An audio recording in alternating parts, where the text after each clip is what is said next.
Bapak Ibu, saudara-saudara jemaat yang dikasihi Tuhan Yesus Kristus, marilah kita memasuki ibadah keluarga pada malam hari ini. Adapun tema khotbah pada malam hari ini adalah ikutlah aku, bukan ikutlah aku. Aku di sini adalah seseorang. Bapak Ibu, saudara-saudara GPIB Jemaat Maranatha yang berada dimanapun atau di rumah, yang mengikuti ibadah keluarga melalui video streaming, yang dikasihi Tuhan Yesus Kristus. Kita cenderung menganggap diri kita lebih baik, lebih benar daripada orang lain. Juga hidup keberagamaan kita lebih suci, serta lebih dekat kepada Tuhan. Kita juga merasa tidak nyaman jika harus bergaul dengan orang-orang yang menurut pemahaman kita tidaklah selevel dengan kita. Ada banyak pertimbangan di balik sikap ini. Takut dianggap jahat seperti orang-orang itu. Takut diberlakukan dengan tidak etis oleh orang-orang itu. Oleh sebab itu, merasa tidak pantas untuk bergaul dengan orang-orang semacam itu. Pertanyaannya adalah, apakah sikap seperti ini bisakah dibenarkan? Gambaran di awal khotbah tadi adalah prototip pemungut cukai dan orang-orang Farisi. Bapak, Ibu, saudara-saudara yang dikasihi Tuhan Yesus Kristus.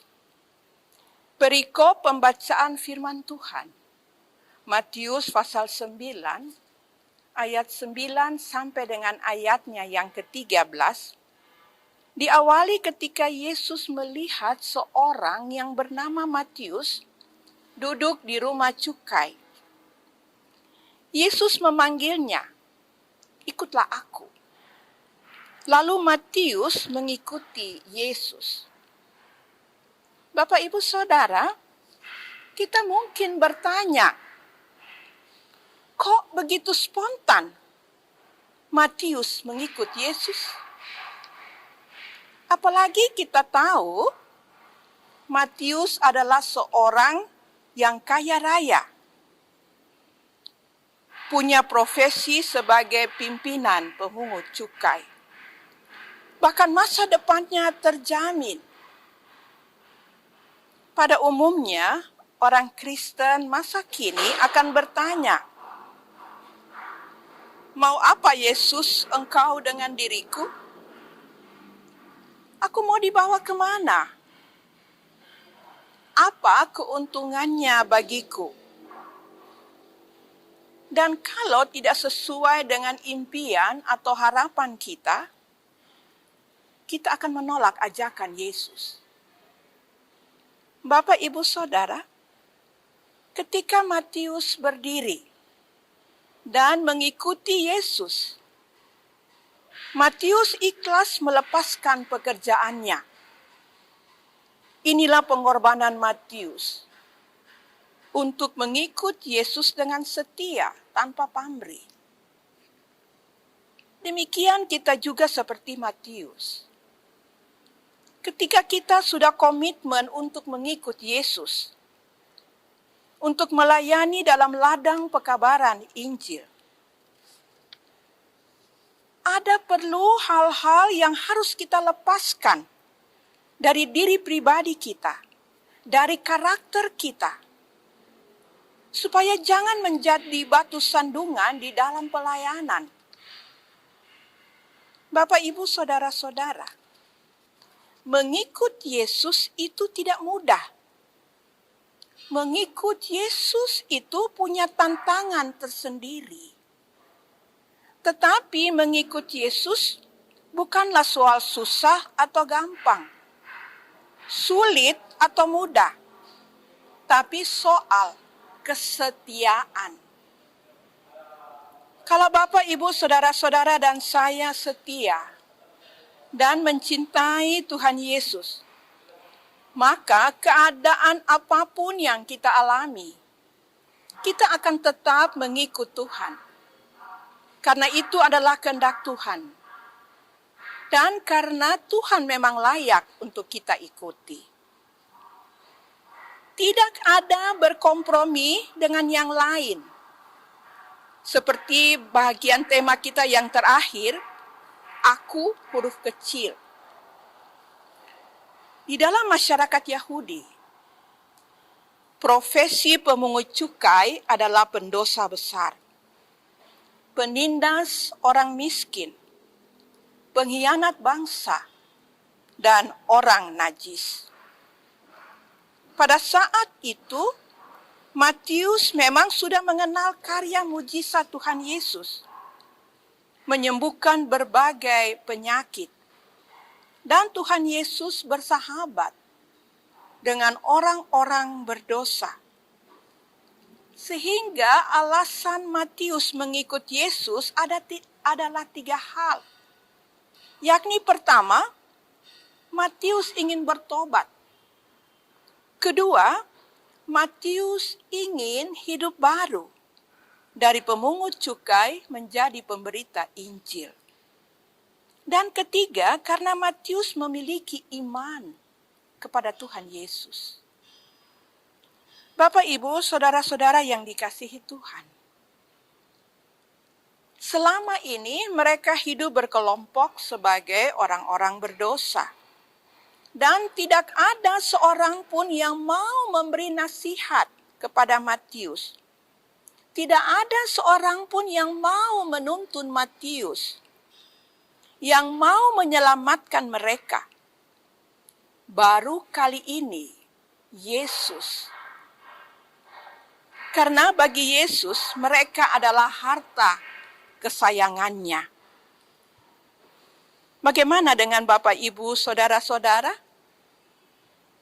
Banyak orang di sekitar kita seperti Matius dan kawan-kawannya yang sakit rohani.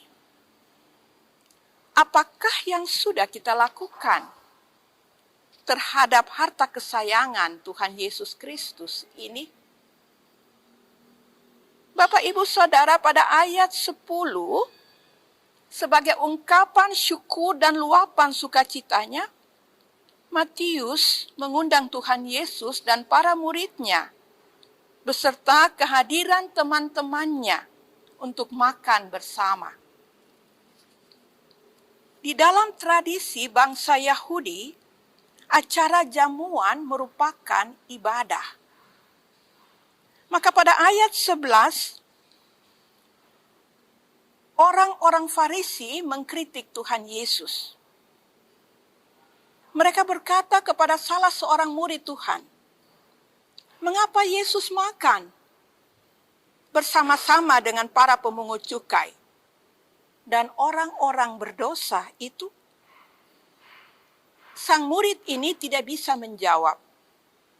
Dan pada ayat 12, Yesus berkata, "Bukan orang sehat yang memerlukan tabib, tetapi orang sakit." Bapak, Ibu, Saudara, yang dimaksud dengan kategori sakit rohani tentu Matius dan kawan-kawannya. Tetapi sebenarnya juga terbesit pernyataan Tuhan Yesus ini yang ditujukan kepada orang-orang Farisi. Bahwa sesungguhnya Yesus pun sedang mengobati roh dan mental orang-orang Farisi yang sakit. Tetapi sayang sekali mereka tidak menyadarinya. Sama seperti seorang tabib, Tuhan Yesus juga mengutus kita untuk melayani orang-orang yang sakit rohani dan jasmani di sekeliling kita. Seperti Tuhan Yesus mengobati, menolong, dan menyatakan kuasa-Nya supaya mereka bertobat dan menikmati hidup baru.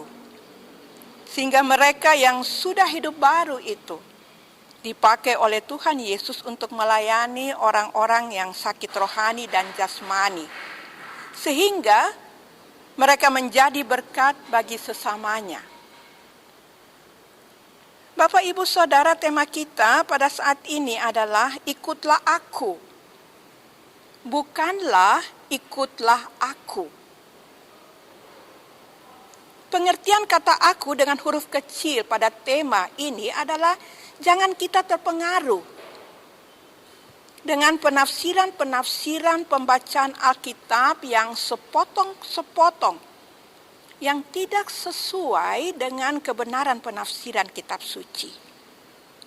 Oleh sebab itu, siapapun juga Anda sebagai pengkhotbah, janganlah segan dan malu untuk belajar ulang, untuk menyelidiki sumber fakta kebenaran dan otentik firman Tuhan dalam Perjanjian Lama dan Perjanjian Baru yang sudah ribuan tahun yang lampau ditulis dalam kitab suci. Bapak, Ibu, Saudara-saudara yang dikasihi Tuhan Yesus Kristus, oleh sebab itu, tidak ada kompromi lagi. Mari kita laksanakan perintah Tuhan. Ikutlah aku. Ikutlah Yesus. Di dalam memasuki minggu Advent pertama ini, Bapak, Ibu, Saudara-saudara dan saya, mari kita siapkan seluruh keberadaan diri kita masing-masing, keluarga kita masing-masing. Sambutlah kedatangan Tuhan Yesus Kristus sebagai Tabib Agung, Juru Selamat dan Penolong kita.